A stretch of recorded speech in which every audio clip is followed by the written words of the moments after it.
Hello అండి, నమస్తే. Welcome to సాకర్స్ హెవెన్.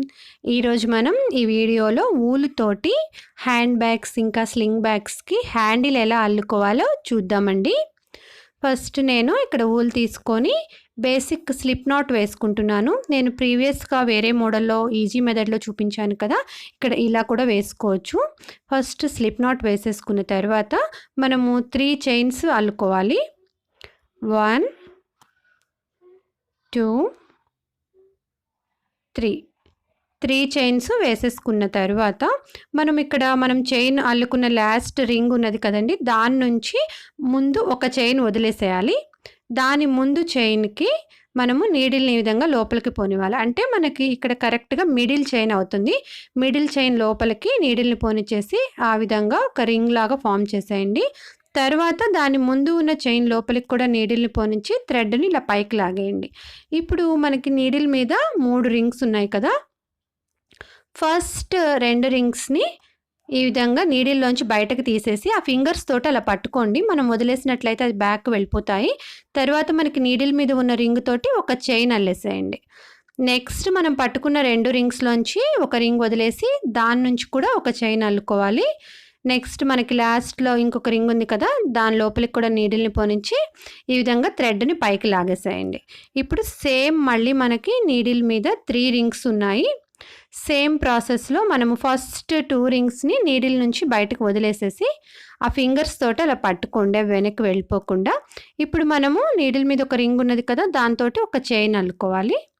సేమ్ ప్రాసెస్లో ఇప్పుడు మిడిల్ రింగ్ లోపలికి కూడా నీడిల్ని పోనించి ఒక చైన్ వేసేసుకోండి. అలాగే లాస్ట్ రింగ్ లోపలికి కూడా నీడిల్ని ఈ విధంగా పోనించి ఇంకొక చైన్ అల్లుకోవాలి. సేమ్ మళ్ళీ మనకి నీడిల్ మీదకి 3 రింగ్స్ వచ్చేసాయి. సేమ్ ప్రాసెస్లో మనము చివరి దాకా అల్లుకుంటామండి. మనకి ఎంత పొడవైతే కావాలో అంత పొడవు అల్లుకుంటాం.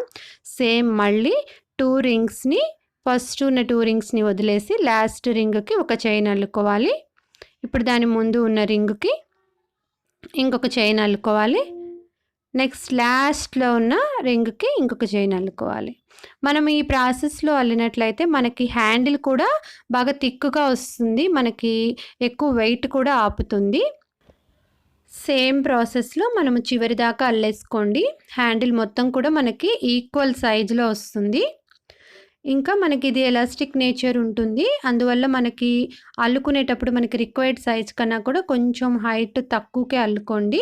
మనము ఏదైనా వస్తువులు పెట్టినప్పుడు కొంచెం కిందకి సాగుతుంది కాబట్టి కొంచెం తగ్గించే అల్లుకోండి.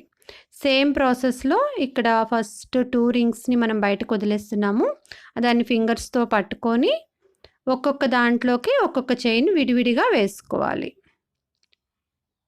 ఇక్కడ నేను సేమ్ ప్రాసెస్ కాబట్టి కొంచెం ఫాస్ట్గా అల్లేస్తున్నానండి. ఇదే ప్రాసెస్లో మనము ఎంత పొడవు కావాలంటే అంత పొడవు అల్లుకోవచ్చు. ఇక్కడ నేను స్లింగ్ బ్యాగ్ కోసం హ్యాండిల్ మొత్తం ఇలా అల్లేసి ఉంచాను. ఇది మనకి ఇలా ఎలాస్టిక్ నేచర్ ఉంటుంది కాబట్టి మనకు కావాల్సిన సైజ్ కన్నా కూడా కొంచెం హైట్ తక్కువ అల్లుకోండి. హ్యాండిల్ కూడా మనకి థిక్గా ఉంది కాబట్టి మనకి వెయిట్ కూడా ఆపుతుంది. నెక్స్ట్ వీడియోలో మనం ఫోన్ పౌచ్ ఎలా అల్లుకోవాలో చూద్దామండి. Thank you so much for watching this video. మా వీడియోస్ మీకు నచ్చితే లైక్ చేయండి, వీడియోస్ని షేర్ చేయండి. మరిన్ని వీడియోస్ కోసం మా ఛానల్ని సబ్స్క్రైబ్ చేసుకోండి.